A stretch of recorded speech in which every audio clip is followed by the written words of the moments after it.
Europe లో భారతీయులకు free education మరిన్ని వివరాలకు విదేశ్ కన్సల్ట్ 9676502888. నమస్తే అమ్మా. నమస్కారం. అమ్మా, ఒక 2 days బ్యాక్ ఒక వార్త మనకి సోషల్ మీడియాలో చక్కర్లు కొట్టిందమ్మా. ఏంటంటే బెంగళూరుకు చెందిన ఆయన మూల్చంద్ శర్మ అని బ్యాంక్ ఎంప్లాయ్. ఓకే, పక్షవాతానికి గురయ్యి హాస్పిటల్లో ట్రీట్మెంట్ తీసుకొని తర్వాత హాస్పిటల్ నుంచి లాడ్జ్కి ఒక హోటల్కి ఎక్కడో తరలించినట్లున్నారు. చివరికి ఆయన పరిస్థితి విషమించడంతో 2 పిల్లలు ఉన్నారమ్మా. మనకు తెలిసిన సమాచారం వరకు నేను చెప్తున్నాను. అమ్మాయి కెనడాలో ఉంటుంది, అబ్బాయి ఆఫ్రికాలో ఉంటున్నాడు.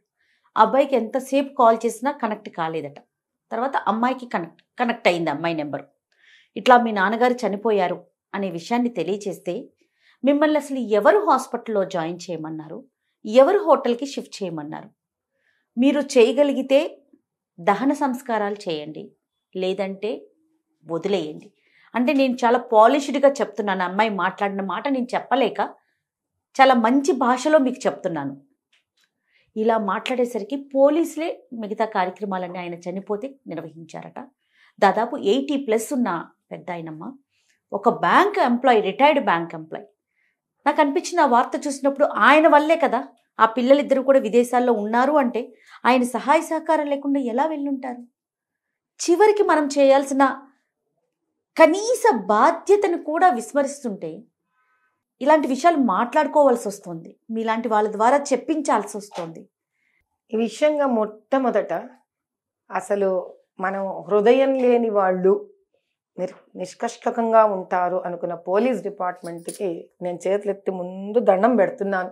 కరెక్ట్. ఎందుకంటే ఆయనకు సద్గతులను పిల్లలు ఇవ్వకపోయినా రక్షక భటులము అన్నదానికి పిల్లలు భక్షక భటులైనా కూడా వీళ్ళు నిజమైన రక్షక భటులయ్యి ఆయనకు అంత్యక్రియలు చేశారు. సో పోలీస్ డిపార్ట్మెంట్కి అందరికీ ఏ రాష్ట్రం వాళ్ళైనా కూడా ఆ చక్కటి మనసు ఉన్నందుకు ధన్యవాదాలు. ఇప్పుడు ఏమవుతుందంటే తల్లి, మనిషి కలియుగం అంటే ఏమిటంటే వేదాంతంగా చాలా అద్భుతంగా ఉన్నా వినడానికి అసహ్యం వేసేంత మార్గంలోకి కలియుగం ప్రయాణం చేస్తోంది.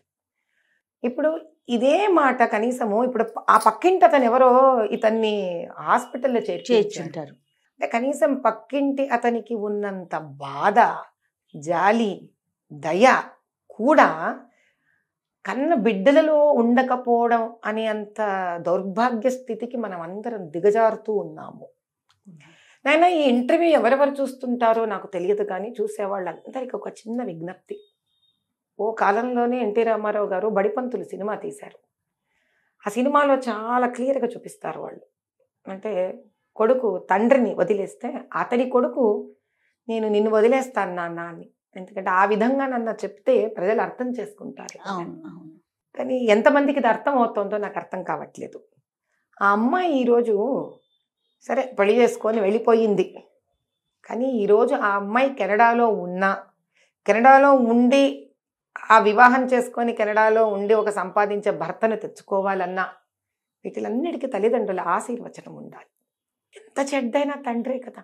సరే, ఒక మాట, మీరు వెంటనే రాలేరు, పరువులు బాధ్యతలు ఉంటాయి. మీరు సంపాదించుకునే ఖర్చులు ఓ 50,000 1,00,000 ఏ పార్టీ కాదు.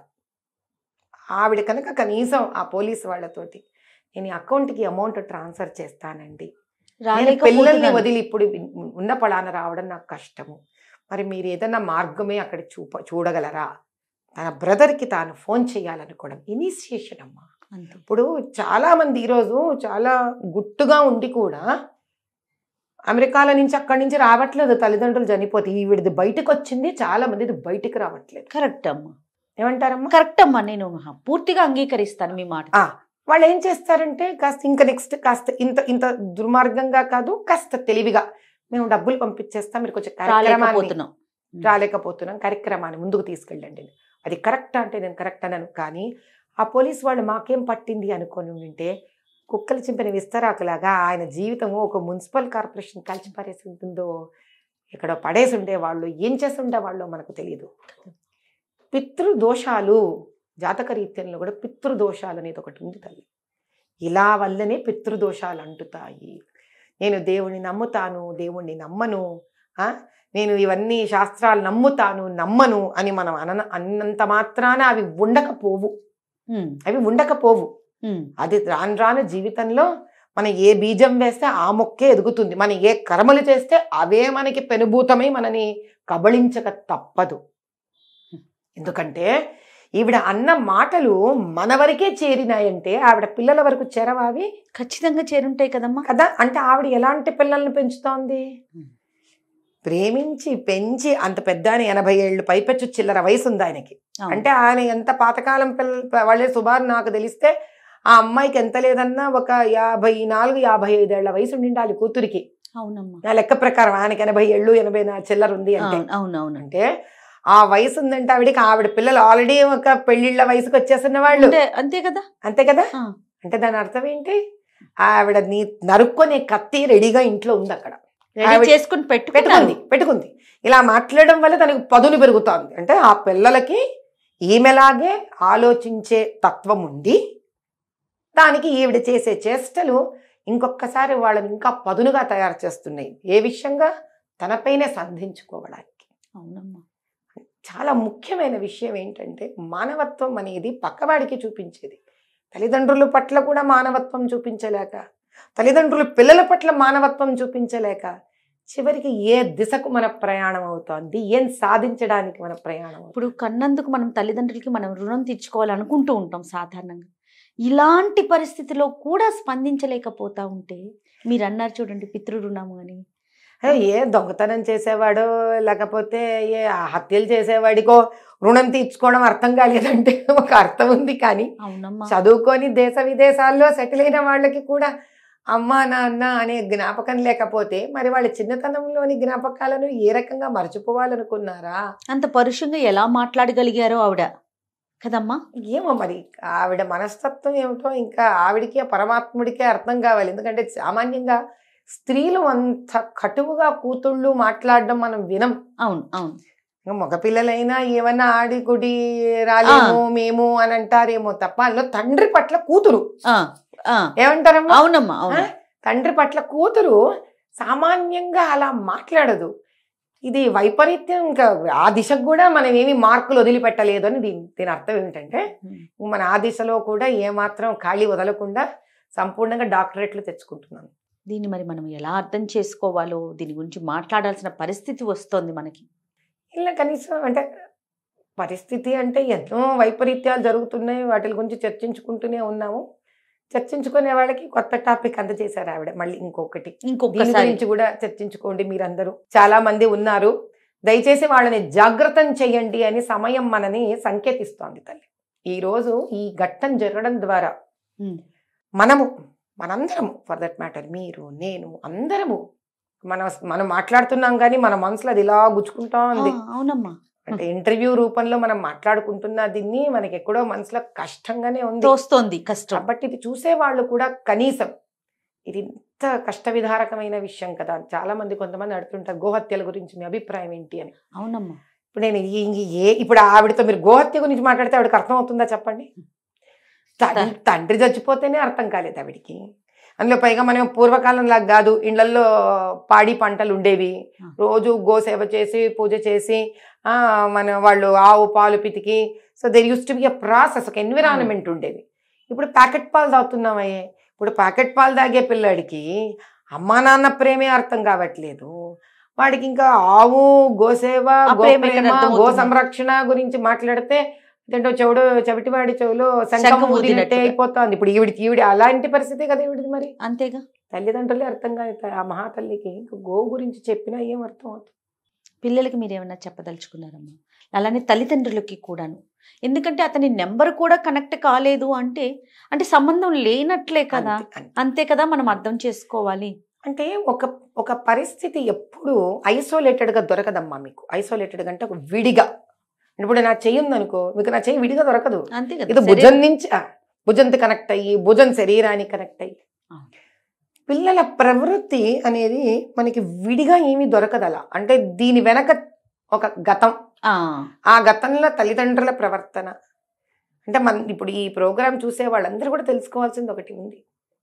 పిల్లలని హక్కును పెంచుకోకపోవడం చేత వాళ్ళు అడిగిందల్లా గొంతమ్మ కోరిక. మీరు లాస్ట్ టైం మీ దాంట్లో అడిగారు, అడిగిందల్లా గొంతమ్మ కోరిక అంటే అసలు ఏమిటి గొంతమ్మ కోరికలు? అది విచక్షణ ఉండాలి తల్లిదండ్రులకి. మంగళసూత్రాలు అమ్మేసి, ఆస్తులు అమ్మేసి, ఇళ్ళు తాకట్టు పెట్టి పిల్లల్ని ఫారిన్ కంట్రీలకు పంపించడం కాదు తల్లి. ఎంత పుణ్యం భూమి అయిన భారత భూమి మీదనే పిల్లలకి మంచి చెడు నేర్పిస్తుంటేనే వంట పట్టట్లేదే. సంస్కృతి సాంప్రదాయాలు రోజు నిరవధికంగా ఆయన మోదీ గారేమో అక్కడి నుంచి హైందవత్వము, భారతీయత్వము, రకరకాలుగా పెద్దలందరూ సన్యాసులు, యోగులు, మఠాధీశులు, కంచి స్వామివారు కానీ, శృంగేరి స్వామివారు కానీ, బనారస్ నుంచి కానీ అన్ని దిశలుగా మాట్లాడుతుంటేనే, నిత్య హోమాలు, పూజలు, పునస్కారాలు చేసేవాళ్ళు చేస్తుంటే ఈ పుణ్యభూమి మీదే పిల్లలకి సరైన ఆలోచన విధానం లేదు. తల్లిదండ్రులకు ఏమో పిల్లల్ని చూసుకునే టైం లేదు.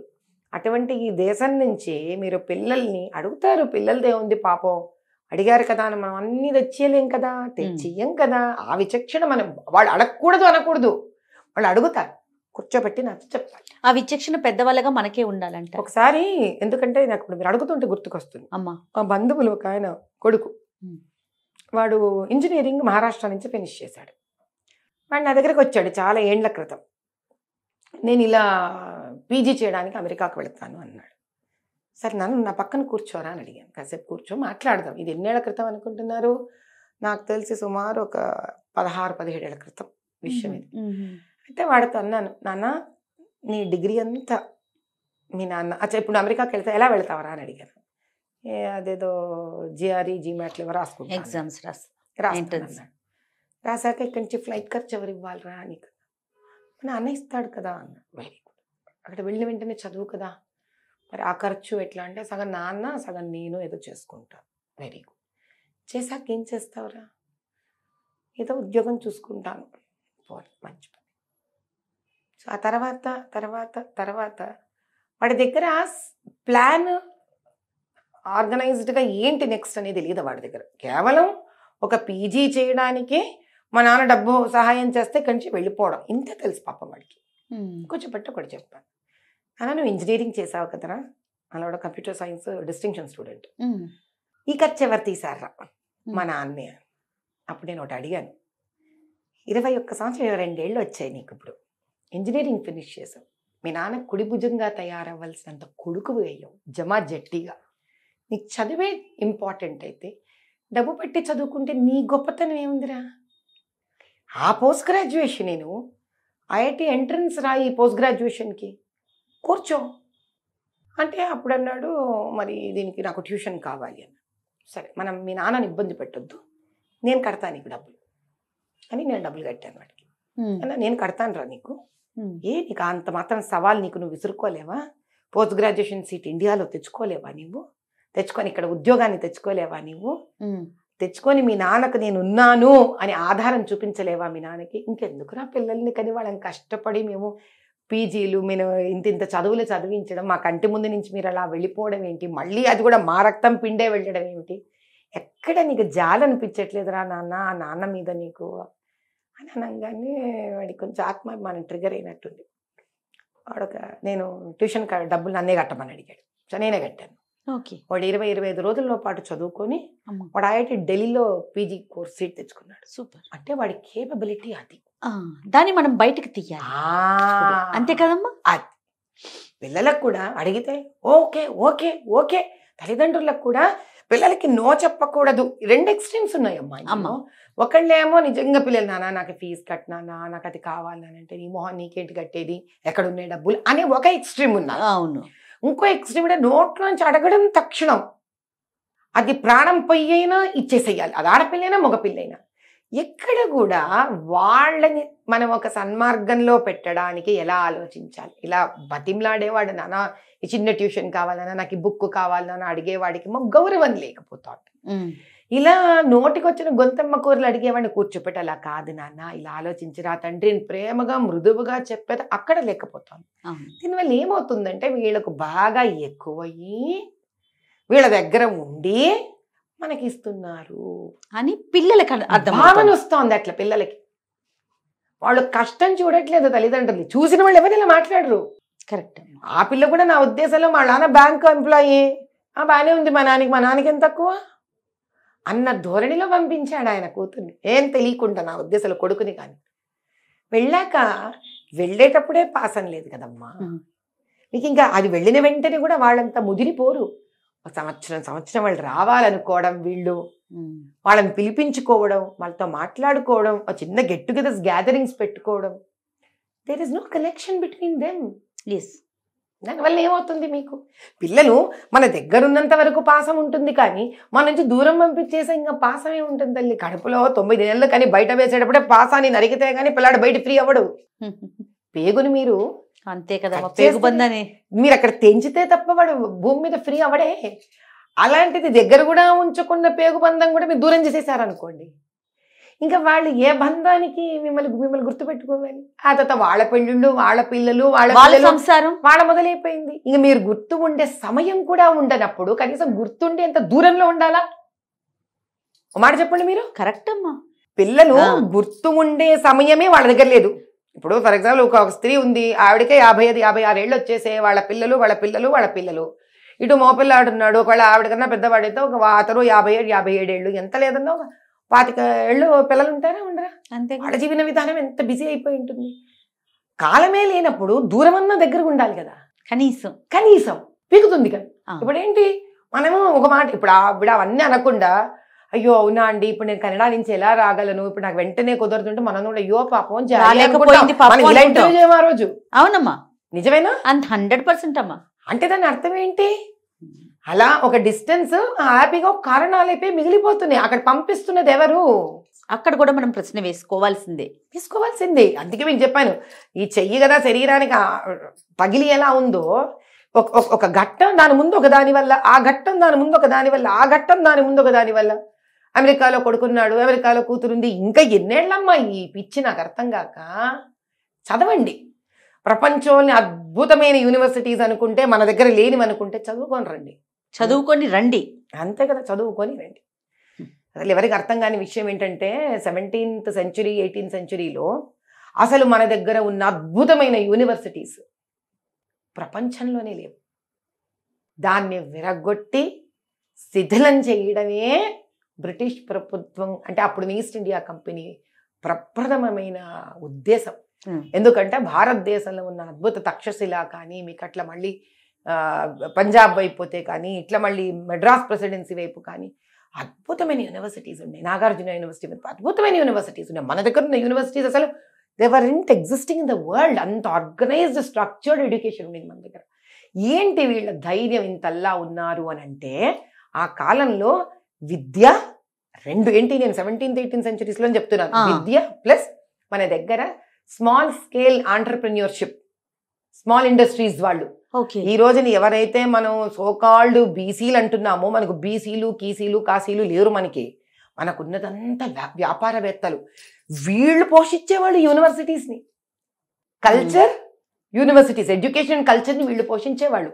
అందుకది అంత దేదీప్యమానంగా వెలిగింది భారతదేశం. అలా వాళ్ళని నిరుపేదలను చేస్తూ, విద్యా సంస్థలను నిర్మూలిస్తూ, క్రిస్టియన్ మిషనరీ స్కూల్స్ని స్థాపిస్తూ, బంధాలు బాంధవ్యాలు లేకుండా చేసి పారేశారు. ఎందుకు? ఈ స్కూళ్ళల్లో యూనివర్సిటీస్లో మాతృదేవోభవ, పితృదేవోభవ, ఆచార్య దేవోభవ అని మొదలయ్యేవి పాఠాలు. రోజుకొకసారి ఆ అమ్మని నాన్నను తలుచుకొని పాఠశాలలలో మీరు క్రిస్టియన్ స్కూల్స్కి ఇప్పటికీ వెళ్ళండి, వాళ్ళు క్రిస్టియన్ విషయాలు పాటలతో మొదలు పెట్టేస్తారు. అవును. మీరు ఏ రిలీజియస్ ఇన్స్టిట్యూషన్ స్కూళ్ళకి వెళ్ళండి, వాళ్ళు ఇస్లామిక్ స్కూల్స్ వాళ్ళు దాంతో మొదలు పెడతారు. మన అంటే ఇప్పుడు శిశు మందిర్ లాంటివి తప్ప హిందువుల మనం స్కూల్ పెట్టినా ఏమీ లేదు. Oh my God, I love you, ఇట్లాంటివే ఉంటాయి మన దగ్గర, ప్లెడ్జులు అన్నీ. ఏదో చెప్పు కాదంటే కడుపు చుంచుకుంటే కాళ్ళ మీద పడతాయి. వాళ్ళు తప్ప గొప్ప నేను అనట్లేదు. మనం ఏం చేస్తున్నాము అసలు? ఇంట్లో అమ్మ నాన్న పొద్దున మాతృదేవోభవ, పితృదేవోభవ, ఆచార్య దేవోభవ, అతిథి దేవోభవ, ఈ రెండు వాక్యాలు చెప్పించి స్కూళ్ళకి పంపిలేరా?